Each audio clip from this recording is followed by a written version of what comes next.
परिकल्पितशतभृतो वर्त्मा पुनर्जन्मनाम् आत्मेत्यात्मविदान् ततश्चयडताम् भर्तामरज्योतिषाम् लोकानाम् प्रलयोदयश्चिति विभुश्चानेकधा यश्रुतो वाचं न सदधात्मनेककिरणस्त्रैलोक्यदीपो रविः यस्योदये जगदिदं प्रतिबोधमेति मध्यस्थितो प्रसरति प्रकृतिक्रियासु अस्तङ्गतो स्वपिति चोच्छ्वसितैकमात्रं भानुस्सेव जयति प्रकटप्रभावः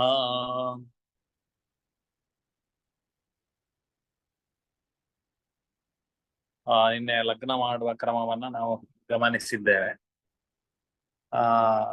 ಆಕ್ಚುಲಿ ಮಾಂದಿ ಸಾಧನ ನಾವು ಮಾಡಬೇಕು, ಆದ್ರೆ ಮಾಂದಿಯದ್ದು ಲೆಕ್ಕಾಚಾರ ಸ್ವಲ್ಪ ದೀರ್ಘ ಆಗಿರೋದ್ರಿಂದಾಗಿ ಇವತ್ತು ಶುರು ಮಾಡಿದ್ರೆ ಮತ್ತೆ ಸ್ವಲ್ಪ ದಿವಸ ಇನ್ನು ನಾಳೆಯಿಂದ ಮತ್ತೆ ಪ್ರದೋಷ, ನಾಡಿದ್ದು ಅಮಾವಾಸ್ಯೆ, ನೆಕ್ಸ್ಟ್ ಬಿದಿಗೆವರೆಗೆ ಪಾಠ ಇರೋದಿಲ್ಲ.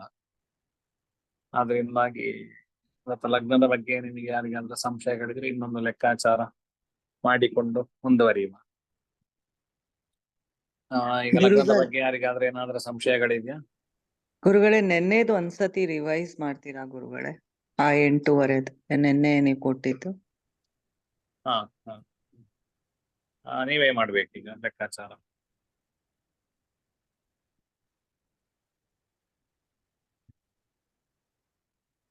ಇನ್ನು 8ವರೆಗೆ ಉದಯಾದಿಗಟಿ ಎಷ್ಟು ಹೇಳಿದ್ದೆ? 35, 27 ಅಲ್ವಾ? 35, 27 ಗುರುಗಳೇ, ಹೌದು. ಅಲ್ಲಿ ಈಗ ಪುಸ್ತಕದಲ್ಲಿ ಏನುಂಟು? ಮೊದಲಿಗೆ ನಾವು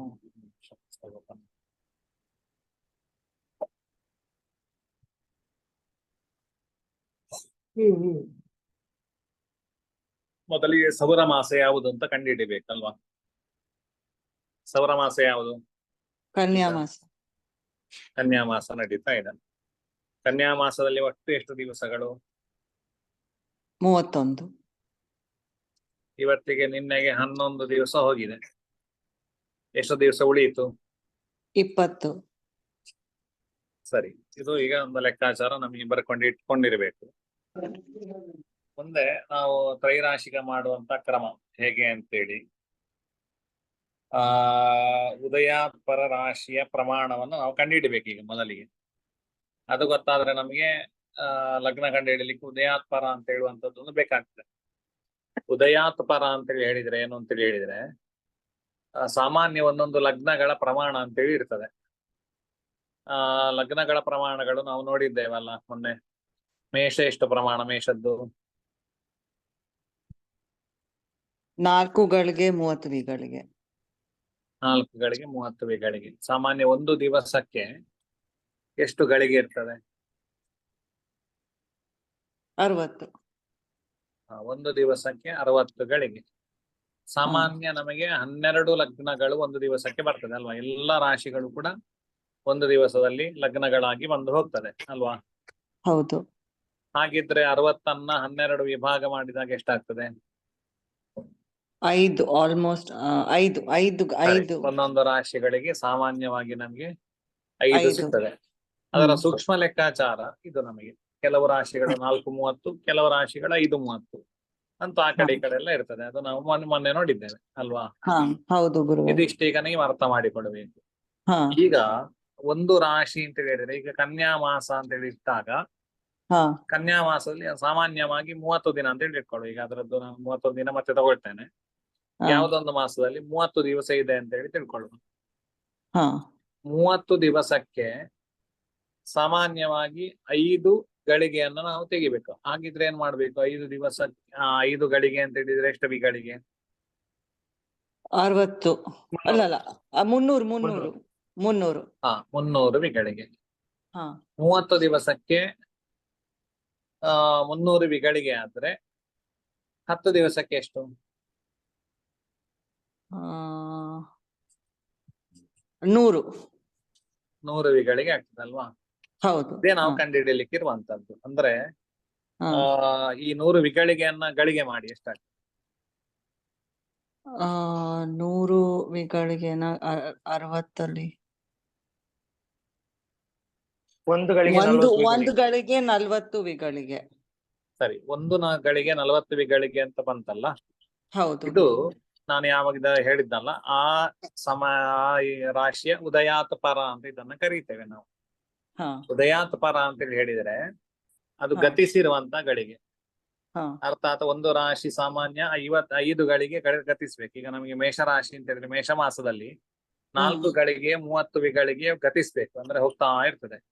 ಹಾ ಒಂದೊಂದು ದಿವಸಕ್ಕೆ ಸ್ವಲ್ಪ ಸ್ವಲ್ಪ. ಈಗ ಸಾಮಾನ್ಯ ನಮಗೆ ಒಂದು 5 ಗಳಿಗೆ ಅಂತೇಳಿ ಪೂರ್ಣ ಇಟ್ಕೊಂಡಾಗ ನಮಗೆ ಒಂದು ದಿವಸಕ್ಕೆ 10 ವಿಗಳಿಗೆ ಮಾತ್ರ ಚಲನೆ ಇರ್ತದೆ ಅಲ್ವಾ. ಹೌದು ಹೌದು ಗುರುಗಳೇ. ಹಾ ಹಾಗೆ ಈಗ ಒಂದೊಂದು ದಿವಸಕ್ಕೆ 10 ವಿಗಳಿಗೆ ಲಗ್ನ ಮುಂದುವರಿತಾ ಇರ್ತದೆ. ಆ ಸೂಕ್ಷ್ಮ ಲೆಕ್ಕಾಚಾರ ಮಾಡಿದಾಗ 4:30 ಅಂತ ಹೇಳಿದಾಗ ಎಷ್ಟು ಅಂತ ನೋಡಿಕೊಳ್ಬೇಕಾಗ್ತದೆ.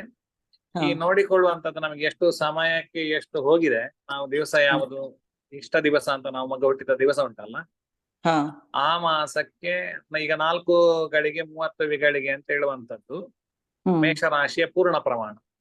ಹ್ಮ್ ಈ ನಮ್ಗೆ ಅಂದ್ರೆ ಎಲ್ಲಿಂದ ಅಂತ ಹೇಳಿದ್ರೆ ನಮಗೆ ಮೇಷರಾಶಿ ಅಂತ ಹೇಳಿದ್ರೆ, ಈಗ ನಾವು ಉದಾಹರಣೆಗೆ ಬೆಂಗಳೂರಿಂದ ಮೈಸೂರು ಅಂತೇಳಿ ಇಟ್ಕೊಳ್ಳುವ. ಹಾ ಬೆಂಗಳೂರಿಂದ ಮೈಸೂರು ಅಂತ ಹೇಳುವಂತದ್ದು ಮೇಷರಾಶಿ. ಹಾ 4 ಗಳಿಗೆ 30 ವಿಗಳಿಗೆ ಹೋಗಿದೆ. ಈಗ ಹಾ ನಾನು ರಾಮನಗರ ಹತ್ತಿರ ಬಂದಿದ್ದೇನೆ. ಹಾ ರಾಮನಗರ ಬಂದಾಗ ನಮಗೆ ಈಗ ಒಂದು 140 ಕಿಲೋಮೀಟರ್ ಮೈಸೂರು ಅಂತ ಹೇಳಿ ಇಟ್ಕೊಂಡ್ರೆ ಬೆಂಗಳೂರಿಂದ ಹಾ ಸಾಮಾನ್ಯ ಒಂದು 60 ಕಿಲೋಮೀಟರ್ ನಾನು ಹೋಗಿ ಆಯ್ತು. ಹಾ. ಇನ್ನು ಉಳಿದದ್ದು ಎಷ್ಟು ಅಂತ ನಾನು ನೋಡ್ಕೊಳ್ಬೇಕು ಅಲ್ವಾ. ಹೌದು ಗುರುಗಳೇ. ಉಳಿದದ್ದು ಸಾಮಾನ್ಯ ಒಂದು 80 ಕಿಲೋಮೀಟರ್. 80 ಹಾ. ಹಾಗೆ ಇದರಲ್ಲಿ ಕೂಡ ಸೂಕ್ಷ್ಮವಾಗಿ ನಮಗೆ ಮೇಷ ಹ್ಮ್. ರಾಶಿಯಲ್ಲಿ ಇಷ್ಟು ಗಳಿಗೆ ಹೋಗಿ ಆಯ್ತು, ಇಷ್ಟು ಗಳಿಗೆ ಹೋಗ್ಲಿಕ್ಕಿದೆ ಅಂತ ಹೇಳುವಂತದ್ದನ್ನು ನೋಡುವಂತದ್ದೇ ನಮಗೆ ಉದಯಾತ್ ಪರ ಅಂತೇಳಿ.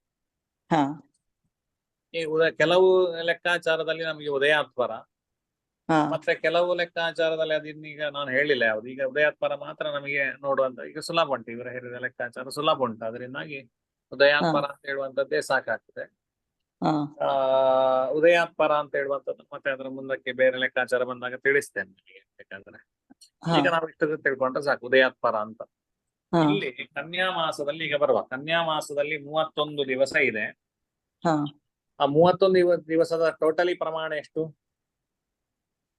5 ಗಳಿಗೆಯು 305 5ಗಳಿಗೆ 5 ವಿಗಳು. ಗಳಿಗೆ ವಿಗಳಿಗೆ. ಹಾ 5 ಗಳಿಗೆ 5 ವಿಗಳಿಗೆ. ವಿಗಳಿಗೆ. ಹಾ ಅದನ್ನೆಲ್ಲವನ್ನು ಕೂಡ ವಿಗಳಿಗೆ ಮಾಡಿಕೊಂಡಾಗ ಎಷ್ಟಾಗ್ತದೆ? 305. 305 ಆಗ್ತದೆ. ಈ 331 ದಿವಸಕ್ಕೆ 305 ವಿಗಳಿಗೆ ಆದ್ರೆ 11 ದಿವಸಕ್ಕೆ ಎಷ್ಟು ಹೋಯ್ತು ಅಂತ ಹೇಳುವಂತದ್ದನ್ನ ನೋಡ್ಬೇಕು. ಹಾ ಸರಿ ಸರ್. 11 ದಿವಸಕ್ಕೆ ಎಷ್ಟು ಅಂತ ಗೊತ್ತಾದ್ರೆ 20 ದಿವಸಕ್ಕೆ ಎಷ್ಟು ಹೋಗ್ತದೆ ಅಂತ ಹೇಳಿ ಗೊತ್ತಾಗ್ತದೆ ನಮ್ಗೆ. ಸುಲಭ ಅಲ್ವಾ? ಅದರಿಂದಾಗಿ 11 ದಿವಸಕ್ಕೆ ಎಷ್ಟು ಹೋಯ್ತು ಅಂತ ನೋಡುವಂತ ಪ್ರಕ್ರಿಯೆ ನಮಗೆ ಈ ಕೆಳಗಡೆ ಬರ್ದಿಲ್ಲ. ಆ ಮಾಸದ ಉಳಿದ ದಿನಗಳು ಗುಣಿಸು ಆ ರಾಶಿಯ ಉದಯ ಪ್ರಮಾಣ, ಈ ಬಂದ ಉತ್ತರವನ್ನ ಸೌರ ಮಾಸದ ಒಟ್ಟು ದಿನಗಳಿಂದ ಭಾಗಿಸಿದಾಗ ನಮಗೆ ಉದಯಾತ್ಪರಗಳಿಗೆ ಸಿಗ್ತದೆ. ಇದು ಲೆಕ್ಕಾಚಾರ. ಈಗ ನಮಗೆ ಆ ಮಾಸದ ಉಳಿದ ದಿನಗಳು ಎಷ್ಟು?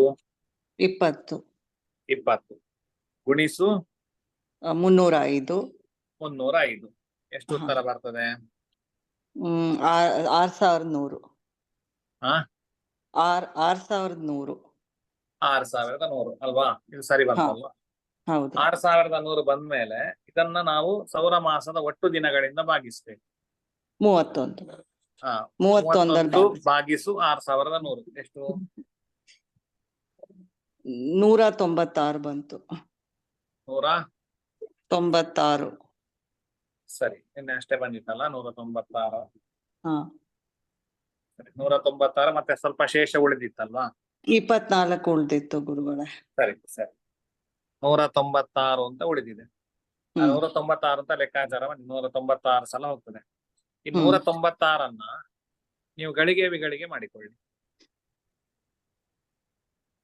3 ಗಳಿಗೆ 16 ವಿಗಳಿಗೆ. ಹಾ ಸರಿ, 180ಕ್ಕೆ 60 ಅಂತ ಹೇಳಿದ್ರೆ 1 ಗಳಿಗೆ, 120 ಅಂತ ಹೇಳಿದ್ರೆ 2 ಗಳಿಗೆ, 180ಕ್ಕೆ 3 ಗಳಿಗೆ, ಮತ್ತೆ ಉಳಿದದ್ದು ನಮಗೆ 16. 3 ಗಳಿಗೆಯು 16 ವಿಗಳಿಗೆ.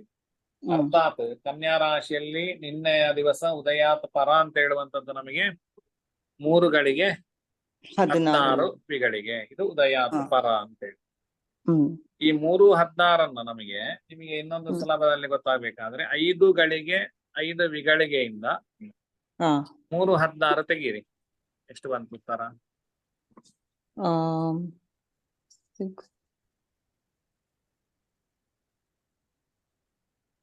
ಒಂದು ಗಳಿಗೆ 49 ವಿಗಳಿಗೆ. ಸರಿ, ಒಂದು ಗಳಿಗೆ 49 ವಿಗಳಿಗೆ. ಇದೇನಿದು ಒಂದು ಗಳಿಗೆ 49 ವಿಗಳಿಗೆ? ಇದು ಉಳ್ದಿರೋದಾ ಗುರುಗಳೇ? ಅಲ್ಲ, ಇದು ಈಗ ಲೆಕ್ಕಾಚಾರ, ಇದು ಅರ್ಥ ಮಾಡಿಕೊಂಡ್ರೆ ನಿಮ್ಗೆ ಈಗ ಉತ್ತರ ಹೇಳ್ತಾ ಇದ್ರಿ ನೀವು ಲೆಕ್ಕಾಚಾರ. ಇದೇನು ಅಂತ ಹೇಳಿದ್ರೆ ಕನ್ಯಾ ಮಾಸದಲ್ಲಿ 11 ದಿವಸ ಹೋಗಿದೆ ಅಲ್ಲ, ಓ ಹಾ 11 ದಿವಸಕ್ಕೆ ಒಂದು ಗಳಿಗೆ 49 ವಿಗಳಿಗೆ 49. ಹೋಗಿದೆ. ಹಾ ಹಾ ಸರಿ ಗುರುಗಳೇ. ಇನ್ನು 20 ದಿವಸ ಉಳಿದದ್ದಕ್ಕೆ ಎಷ್ಟಾಗ್ತದೆ? 3 ಗಳಿಗೆ 3 ಗಳಿಗೆ 16 ವಿಗಳಿಗೆ. ಹಾ, ಇಷ್ಟೇ. ನಾವು 31 ದಿವಸವನ್ನ ಗಳಿಗೆಯನ್ನಾಗಿ ಮಾಡಿಕೊಳ್ಳುವಂತದ್ದೇ ಲೆಕ್ಕಾಚಾರ ಅಷ್ಟೇ. ಸರಿ ಗುರು. ಈಗ ನಿಮಗೆ ಹಾಗಿದ್ರೆ ಉದಯಾತ್ ಪರ 3:16 ಅಂತೇಳಿ ಬಂತು. ಹೌದು. ನಮ್ಮ ಉದಯಾದಿ ಗಟಿ ಎಷ್ಟಿತ್ತು ನಾನು ನಿನ್ನೆ ಹೇಳಿದ್ದು? 35 ಗಳಿಗೆ 27 ವಿಗಳಿಗೆ. 35 ಗಳಿಗೆ 27 ವಿಗಳಿಗೆ. ಹಾ, ಇದರಿಂದ 3:16 ತೆಗೀರಿ ಮೊದಲಿಗೆ. 32 11 32 11. 31 ಎಷ್ಟು? 3:16 ಅಲ್ವಾ? 7ರಿಂದ 6 ತೆಗೆದ್ರೆ 1 2ರಿಂದ 1 32 11 ಗುರುಗಳೇ. 32 11. ಹಾ ಮತ್ತೆ ನೆಕ್ಸ್ಟ್ ರಾಶಿ ಈಗ ಇದು ಹೋಯ್ತು. ಇನ್ನು ಕೂಡ ನಮಗೆ ಹತ್ತಿರ ಬರ್ಲಿ, ಯಾವ ರಾಶಿ ಹೋಗುದಿಲ್ಲ ಅಲ್ಲಿವರೆಗೆ ಲೆಕ್ಕ ಮಾಡ್ತಾ ಹೋಗ್ಬೇಕು. ಹಾ ಕನ್ಯಾ ಆದ್ಮೇಲೆ ನೆಕ್ಸ್ಟ್ ರಾಶಿ ಯಾವುದು? ತುಲಾ. ತುಲಾದ ಪ್ರಮಾಣ ಎಷ್ಟು? 5 18. 5 18. ಈ 18. 5 ಮೈನಸ್ ಮಾಡಿ 32 ಅಂದ್ರೆ 7.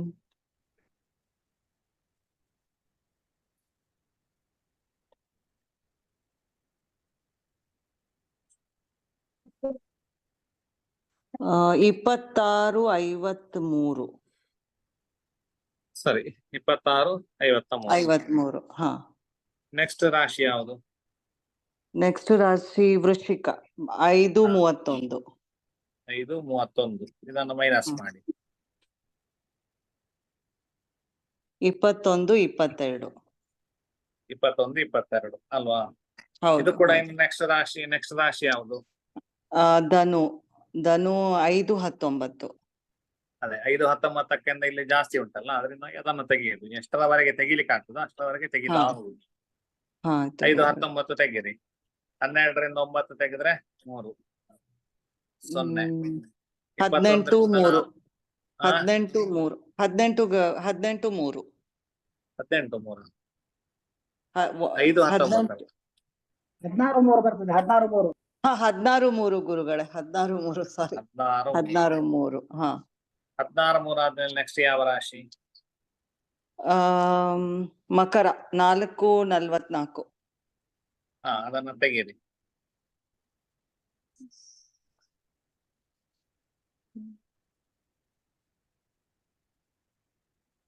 11 19. 11 19. ಸರಿ. 11 19 ಸರಿ ಅಲ್ಲ? ಬೇರೆಯವರು ಮಾಡ್ತಾ ಇದ್ದೀರಲ್ಲ, ತಪ್ಪಿದ್ರೆ ಬೇರೆಯವರು ಕೂಡ ಹೇಳ್ಬೇಕು. ಮಾಡ್ತಾ ಇದ್ದೀವಿ. ಹೌದು ಹೌದು. ಸರಿ, 11 19 ಆಯ್ತು. 11 19ರಿಂದ ಧನು ರಾಶಿ ಕಳೀತಲ್ವಾ? ನೆಕ್ಸ್ಟ್ ರಾಶಿ ಹೌದು. ಅಲ್ಲ ಮಕರ ಕಳೀತು. ಮಕರ ಕಳೀತು. ಕುಂಭ 4 15. ಅದು 7 7 4. 4 ಎಷ್ಟು ಕುಂಭರಾಶಿ? 7 ಕುಂಭರಾಶಿ 4 15. ಇದು ಇದು ಮೈನಸ್ ಮಾಡ್ರೆ 7 ಇಲ್ಲ 7 4 ಗುರುಗಳೇ. 7 4. ಸರಿ. ಮತ್ತೆ ಮೀನ 6:54 ಬರ್ತದೆ. ಅದು 6:54. ಇಲ್ಲ 11 19ಇಂದ 4 15 ತೆಗಿರಿ. ಸರಿ. 9 4. ಸರಿ ಸರಿ ಸರಿ. 7 4.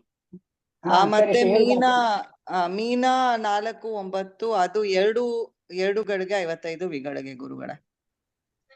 4 9 ಅಲ್ವಾ?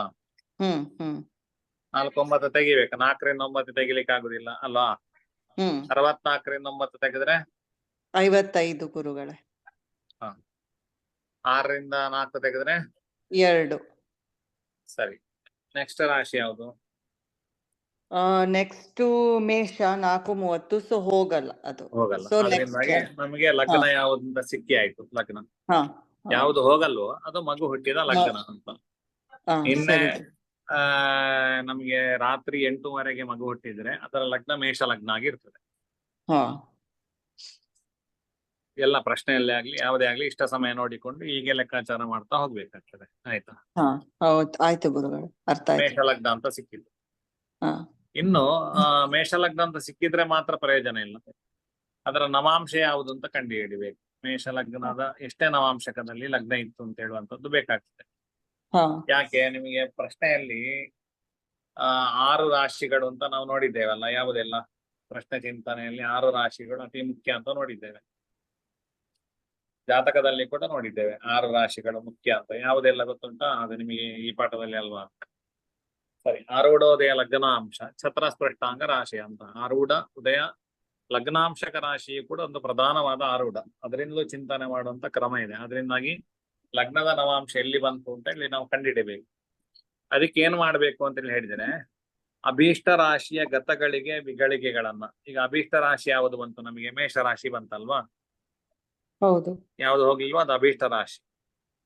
ಅದು ಅದರ ಗತಗಳಿಗೆ ವಿಗಳಿಗೆ ಎಷ್ಟು ಹೋಗಿತ್ತು ನಮಗೆ? 55 ಹೋಗಿತ್ತು. 55 ಹೋಗಿತ್ತು. ಇನ್ನು ಅದನ್ನು ಗುಣಿಸು ನಮಗೆ 9 ಮಾಡ್ಬೇಕು. 255 ನಮಗೆ ಎಲ್ಲವನ್ನು ಕೂಡ ವಿಗಳಿಗೆ ಮಾಡಿ. ಫಸ್ಟಿಗೆ 175. 175 ಆಯ್ತು. ಹೌದು. ಗುಣಿಸು 9 ಮಾಡಿ. ಹಾ 1575. 575. ಹಾ ಸರಿ ಉತ್ತರ. ಅದನ್ನು ಭಾಗಿಸು ನಮಗೆ ಅಭೀಷ್ಟ ರಾಶಿಯ ಉದಯ ಪ್ರಮಾಣ. ಉದಯ ಪ್ರಮಾಣ ಎಷ್ಟು ನಮಗೆ? 430. ಸೊ ಅದು ಅದೆಲ್ಲವನ್ನು ಪೂರ್ತಿ ಕೂಡ ವಿಗಳಿಗೆ ಮಾಡಿಕೊಳ್ಳಿ. 270. 430 ಸರಿ. 270 ಆಯ್ತಲ್ಲ. 270 ಭಾಗಿಸು 1575. ಎಷ್ಟು ಬರ್ತದೆ? 5 ಸತಿ ಹೋಗತ್ತೆ, 225 ಉಳಿಯತ್ತೆ. ಸರಿ. 5 ಸಲ ಹೋಯ್ತಲ್ಲ ನಮಗೆ. ಹಾ 5 ಭುಕ್ತಾಂಶಕ ಅರ್ಥಾತ್ 6ನೇ ಅಂಶಕ. ನಮಗೆ ಇನ್ನೊಂದು ಸ್ವಲ್ಪ ಶೇಷ ಉಳಿತಲ್ಲ. ಹಾ ಶೇಷ ಅಂದ್ರೆ 5 ಹೋಗಿ ನೆಕ್ಸ್ಟ್ 6ನೇದ್ದು ಅಂತ ಹೇಳಿ ತಿಳ್ಕೊಳ್ಬೇಕು ನವಾಂಶ. ಹಾಗೆ 5 ಹೋಗ್ತದಲ್ಲ. ಹೌದು ಗುರುಗಳು. 5 ಹೋಗ್ತದೆ. ಸರಿ. ಮತ್ತೆ 5 ಹೋಗಿ ನೆಕ್ಸ್ಟ್ ಎಷ್ಟು ಉಳಿತದೆ ಅದು ನಮಗೆ ಸ್ವಲ್ಪ ಉಳಿದ್ರೆ ಅದು ಆ ಅಂಶ ನೆಕ್ಸ್ಟ್ ಅಂಶಕ ಅಂತ ಹೇಳಿ ತಿಳ್ಕೊಳ್ಬೇಕು. ಇಲ್ಲಿ ಏನ್ ಬರ್ದಿದ್ದಾರೆ ಅಂತ ಹೇಳಿದ್ರೆ ನಿಮಗೆ ಪುಸ್ತಕದಲ್ಲಿ ಗತನವಾಂಶ +1 ಅಂತ. ಎಷ್ಟೇ ಗತನವಾಂಶ ಬಂದ್ರು ಕೂಡ ಅಲ್ಲಿ 5 ಬಂದ್ರೆ 5, 4 ಬಂದ್ರೆ 4, +1 ಮಾಡ್ಲೇಬೇಕು. ಅದು ವರ್ತಮಾನ ನವಾಂಶ ಅಂತ ಅರ್ಥ. ಯಾಕೆ +1 ಅಂತ ಹೇಳಿದ್ರೆ ನಮಗೆ ಶೇಷ ಉಳಿದಿರ್ತದೆ, ಅದರಿಂದಾಗಿ +1 ಮಾಡ್ಲೇಬೇಕು. ಅದು ವರ್ತಮಾನ ನವಾಂಶಕ ಅರ್ಥಾತ್ 6ನೇ ನವಾಂಶಕ ಅಂತ ಆಯ್ತು. ಮೇಷರಾಶಿಗೆ 6ನೇ ನವಾಂಶಕ ಯಾವ ರಾಶಿಗೆ ಬರ್ತದೆ? 1 2 3 4 ಕನ್ಯಾ. ಕನ್ಯಾ ಕನ್ಯಾ ರಾಶಿ. ಆ ಮೇಷರಾಶಿಯಿಂದ ಮೇಷರಾಶಿಗೆ ಅಜಮೃಗ ತೌಲಿ ಚಂದ್ರ ಭವನಾದಿ ನವಾಂಶ ವಿಧಿ ಅಲ್ವಾ? ಅಲ್ಲಿಂದಲೇ ಪ್ರಾರಂಭ ಆಗಿ ಕನ್ಯಾ ನವಾಂಶಕ ಬರ್ತದೆ. ಸರಿ. ಹೀಗೆ ಲೆಕ್ಕಾಚಾರ. ಆಯ್ತು ಬೇರೆ ತುಂಬಾ ಮಾಡ್ಬೇಕಾ? ಮಾಡೋಣ ಗುರುಗಳೇ, ಟೈಮ್ ಇದ್ರೆ ಮಾಡೋಣ. ಪಾಠದಲ್ಲಿ ಟೈಮ್ ಇಲ್ಲ, ನೀವು ಹಾಗಾದ್ರೆ ಅಭ್ಯಾಸ ಮಾಡಿ. ಒಂದು ಮೆಥಡ್ ಅಲ್ಲ, ಇವತ್ತು ಒಂದು ಗುರುಗಳೇ ಒಂದು ಹೋಮ್ವರ್ಕ್ ಕೊಟ್ಟಿರಿ, ಇವತ್ತು ನಾಳೆಗೆ ಮಾಡ್ಬೋದು ಅವಾಗ. ಆಯ್ತು. ಮತ್ತೆ ಇನ್ನೊಂದು ಗುರುಗಳೇ, ಒಂದು ಪ್ರಾರ್ಥನೆ ಏನಂದ್ರೆ, ಈಗ ಪಂಚಾಂಗದ ಇದನ್ನ ಹೇಳ್ತಿರಲ್ಲ, ಅದನ್ನೊಂದ್ಸಲ ನಮ್ಗೆ ಇದರಲ್ಲಿ ಸಮೂಹದಲ್ಲಿ ಒಂದು ಹಾಕಿದ್ರೆ ಒಳ್ಳೇದು. ನಮ್ಗೆ ಅದ್ ನೋಡ್ಲಿಕ್ಕೆ ಗೊತ್ತಾಗ್ತದೆ ಆ ಪಂಚಾಂಗದ ಇದನ್ನ, ಒಂದು ಕಾಪಿನು. ಯಾವುದನ್ನು? ಅಲ್ಲ, ಈಗ ನಮ್ಗೆ ಇದ್ರದ್ದು ಕೆಲವು ನಮ್ದು ಒಟ್ಟಿ ಕೊಪ್ಪಲೆಲ್ಲ ಇರೋದಿಲ್ಲ ನಮ್ಮ ಹತ್ರ. ಅಥವಾ ನೀವು ನೋಡಿದ ಪಂಚಾಂಗದ ಇದನ್ನೇನೆ ಒಂದ್ಸತಿ ಗ್ರೂಪ್ ಅಲ್ಲಿ ಹಾಕಿದ್ರೆ ಅದ್ರದ್ದು ಕಾಪಿನ, ಅಂದ್ರೆ ಇವತ್ತಿನ ನೋಡಿರ್ತೀವಲ್ಲ ಅದನ್ನ ನೋಡ್ಲಿಕ್ಕೆ ನಮ್ಗೆ ಒಂದ್ಸರಿ ಗೊತ್ತಾಗ್ತದೆ ಅಂತ ಹೇಳಿದ್ದು. ಆಯ್ತಾಯ್ತಾಯ್ತು. ಸ್ಕ್ರೀನ್ ಶಾಟ್ ಒಂದು ಹಾಕ್ಬಿಡಿ ಗುರುಗಳೇ ಇವತ್ತು. ಅದೇ ಹೌದು. ಅದೇ ಸ್ಕ್ರೀನ್ ಶಾಟ್ ಹಾಕುವ. ನಿಮಗೆ ನಾನು ಹೇಳಿರ್ತೇನೆ ಒಂದಷ್ಟು ಲೆಕ್ಕ, ನಿಮಗೆ ಪೂರಕವಾಗಿ ನಿಮಗೆ ಎಷ್ಟು ಲೆಕ್ಕ ಮಾಡ್ಬೇಕು ಅಷ್ಟೇ ಹೇಳಿರ್ತೇನೆ. ಈಗ ಇವತ್ತಿದ್ದೊಂದು ಮಗು ಹುಟ್ಟಿದ್ದು ಅಂತ ತಿಳ್ಕೊಳ್ಳಿ, ಅದನ್ನೇ ಜಾತಕ ಮಾಡಿ ನಾಳೆಗೆ. ಇವತ್ತು ನನಗೆ ಗ್ರೂಪ್ ಅಲ್ಲಿ ಹಾಕಿದ್ರೆ ಆಯ್ತು. ನಾಳೆ ವೈಗಿದ್ರೆ ಪಾಠ ಇರುವುದಿಲ್ಲ, ನಾಳೆ ಪ್ರದೋಷ ಇದೆ. 11:28 ಇವತ್ತು ಮಗು ಹುಟ್ಟಿದೆ. ಈಗ ಸೌರಮಾಸ ಯಾವುದು? ಕನ್ಯಾ ಕನ್ಯಾಮಾಸ. ಕನ್ಯಾಮಾಸದಲ್ಲಿ ಒಟ್ಟು ಎಷ್ಟು ದಿವಸ ನೀವು ನೋಡಿದ್ದೀರಲ್ಲ? 31 ಗುರುಗಳೇ. ಅದೇ, ಕನ್ಯಾಮಾಸದಲ್ಲಿ ಒಟ್ಟು 31 ದಿವಸ. ಇವತ್ತಿಗೆ ಎಷ್ಟು ದಿವಸ ಹೋಯ್ತು? ಇವತ್ತಿಗೆ 12, ನೆನ್ನೆ 11 ಅದೇ, ಅಂದ್ರೆ ಇವತ್ತಿಗೆ ಇವತ್ತು 12. ಸರಿ, ಅದನ್ನ ನೀವು ಬರ್ಕೊಳ್ಳಿ. ಕನ್ಯಾ ಸೌರ ಮಾಸದ ಒಟ್ಟು ದಿನ 31. ಹೋಗಿರುವಂತಹ ದಿನಗಳು, ಗತ ದಿನಗಳು ನಮಗೆ 12. ಉಳಿದ ದಿನಗಳೆಷ್ಟು? 18 19 ಅಲ್ವಾ? ಅಲ್ಲ 19. ಸರಿ, ನಿಮಗೆ ಉದಯಾದಿ ಘಟಿ 12 ಘಟಿ 52 ವಿಘಟಿ ಅಂತೇಳಿ, ಅಥವಾ ಉದಯಾದಿ ನೀವೇ ಮಾಡಿಕೊಳ್ಳಿ, ನಾನು ಹೇಳಿದ ಮಿಸ್ ಆಯ್ತು. 6 ಗಂಟೆ 19 ನಿಮಿಷಕ್ಕೆ ಸೂರ್ಯೋದಯ. ಮಗು ಹುಟ್ಟಿದ್ದು 11 ಗಂಟೆ 28 ನಿಮಿಷಕ್ಕೆ. ಉದಯಾದಿ ಘಟಿ ಮಾಡ್ಬೇಕಾದ್ರೆ ಏನ್ ಮಾಡ್ಬೇಕು ನಾವು?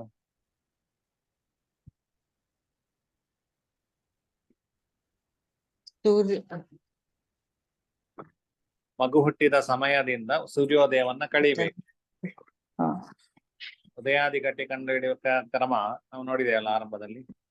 ಹೌದು ನಮ್ಮ ಯಾವ್ದು ಇಷ್ಟ ಸಮಯ ಉಂಟು, ಇಷ್ಟ ಸಮಯ ಅಂತ ಹೇಳಿದ್ರೆ ಮಗು ಹುಟ್ಟಿದ ಸಮಯ ಅಂತ ಅರ್ಥ. ಅದರಿಂದಾಗಿ ಸೂರ್ಯೋದಯವನ್ನ ಕಳಿಬೇಕು. ಸೂರ್ಯೋದಯ ಗಂಟೆ ಹೇಳಿ, ಎಷ್ಟು ಗಂಟೆ ಅಂತ? 6 ಗಂಟೆ 19 ನಿಮಿಷ. ಓಕೆ. ಎಷ್ಟು ಕಳೆದ್ರಾ? AM ಅಲ್ವಾ? AM ಅಲ್ವಾ? ಹೌದೌದು. ಅಲ್ಲ, ಸೂರ್ಯೋದಯ ಎಷ್ಟೊತ್ತಿಗೆ ಆಗ್ತದೆ? AM ಗೆ ಆಗ್ತದ, PM ಗೆ ಆಗ್ತದೆ? AM ಗೆ ಆಗ್ತದೆ. ಸರಿ.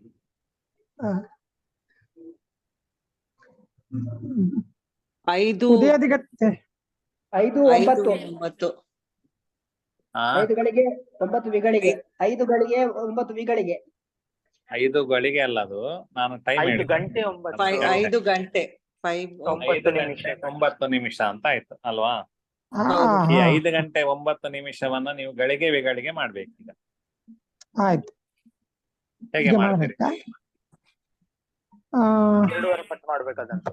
5.9 ಅದು ಕೆಳಗೆ ಬರ್ಕೊಂಡು 2.5 ಪಟ್ಟು ಮಾಡಿದಾಗ ಅದು ಗಳಿಗೆ ವಿಗಳಿಗೆ ಸಿಗ್ತದೆ.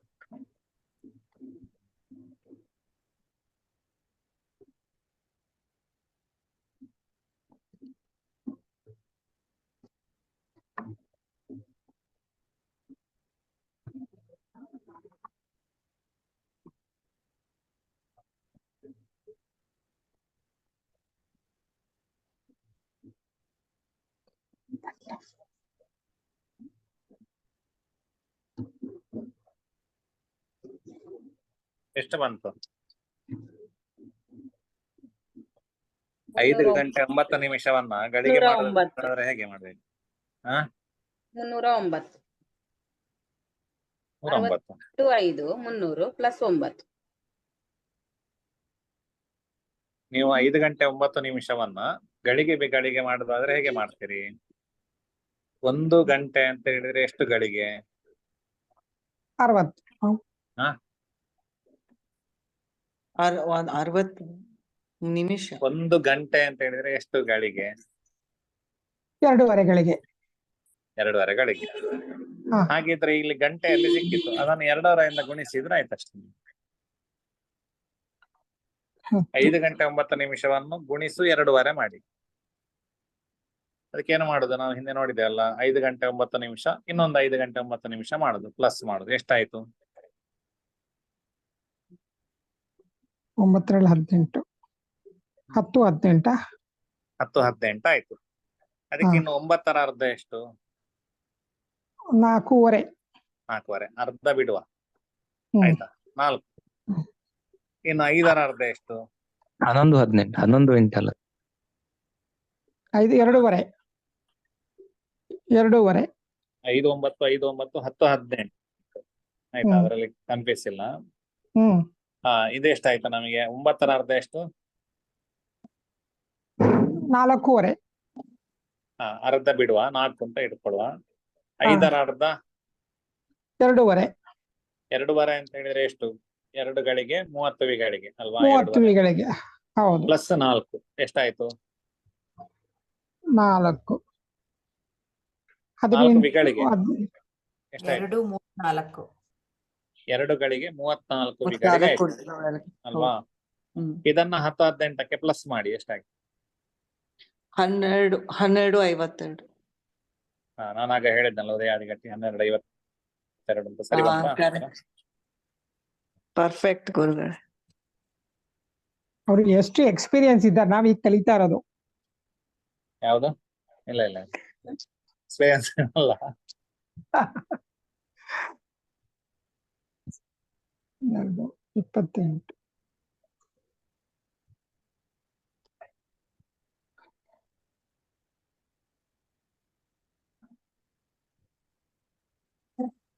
ಇನ್ನು ಉದಯಾತ್ ಪರ ಎಷ್ಟು ಅದನ್ನೆಲ್ಲ ಲೆಕ್ಕಾಚಾರ ಮಾಡಿ ನೀವು ಯಾವಾಗ ಮೇಷ ಲಗ್ನ ಅಂತೇಳಿ ಹೇಳ್ಬೇಕು. ಆಯ್ತಾ? ನಾಳೆ ಆಯ್ತು, ಓಕೆ, ನಾಳೆ ಅಲ್ಲ, ಆಯ್ತು. ಗ್ರೂಪ್ ಅಲ್ಲಿ ಹಾಕಿದ್ವಿ. ಸರಿ ಸರಿ. ಶ್ರೀಕೃಷ್ಣಾರ್ಪಣಮಸ್ತು. ಮೂರ್ತಿತ್ವೇ ಪರಿಕಲ್ಪಿತ ಶತಪೃತೋ ವರ್ತಾ ಪುನರ್ಜನ್ಮನಾಂ ಆತ್ಮೇತ್ಯಾತ್ಮ ವಿಧಾಂತೃತಶ್ಚೇಡತಾಂ ಭರತಾಮರಜ್ಯೋತಿಷಾಂ ಲೋಕಾನಾಂ ಪ್ರಲಯೋದಯಸ್ತಿ ವಿಭುಶ್ಚಾನೇಕಧಾಯ ಶ್ರುತೌ ವಾಚಂ ನ ಸತತಾ ಪುನೀಕ ಕಿರಣಸ್ತ್ರೈಲೋಕ್ಯ ದೀಪೋ ರವಿಃ.